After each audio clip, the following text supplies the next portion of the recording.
जय हिंद, नमस्कार। I hope कि आप अच्छे होंगे। आज का हमारा टॉपिक है सामान्य हिंदी में अयोग वाह को जानेंगे। इससे पहले हमने देखा था प्राणवायु के आधार पर वर्णों का वर्गीकरण और उत्पत्ति के आधार पर और द्वित व्यंजन क्या है ये जानना था। आज हम जानेंगे अयोग वाह क्या है। तो ये दो वर्ड होते हैं जैसे अंक और आहा। अब बात कर लेते हैं हम इसकी परिभाषा की।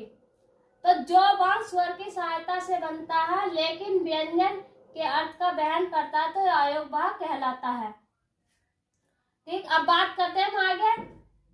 अयोग वाह को ना तो हम स्वर में रखते हैं और ना ही हम व्यंजन में रखते हैं। और आगे बात करते हैं हम, ये स्वर और व्यंजन के बीच की कड़ी है। इन्हें हम स्वर और व्यंजन के बीच की कड़ी कह सकते हैं। अब बात करते हैं अंक की। तो जैसे ये स्वर की सहायता से उच्चारित होते हैं, तो जब ये वर्ण स्वर की सहायता से बनते हैं तो हम इन्हें व्यंजन कहते हैं, जैसे कह। और बात करते हैं अह को कहते हैं हम विसर्ग। और विसर्ग से बनता है जब ये हम स्वर की सहायता से हम इसे उच्चारित करते हैं तो व्यंजन बनता है इसका कह।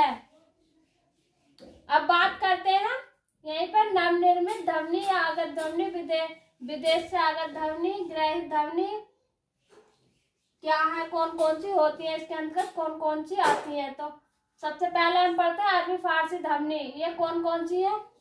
ये 5 होती हैं, कह, ख, ग, ज, फ।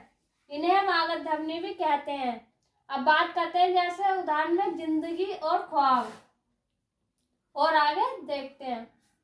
अब बात करते हैं अंग्रेजी ध्वनि कौन सी होती है। तो होता है अर्धचांद, जिसे आगत स्वर भी कहते हैं, जैसे डॉक्टर, जॉन, डॉग, कॉलेज आदि।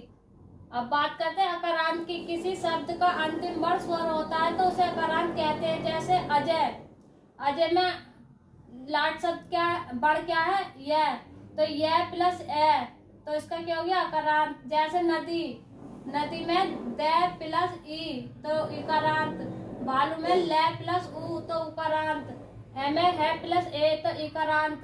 रवि में ब प्लस ई तो इकारांत आदि।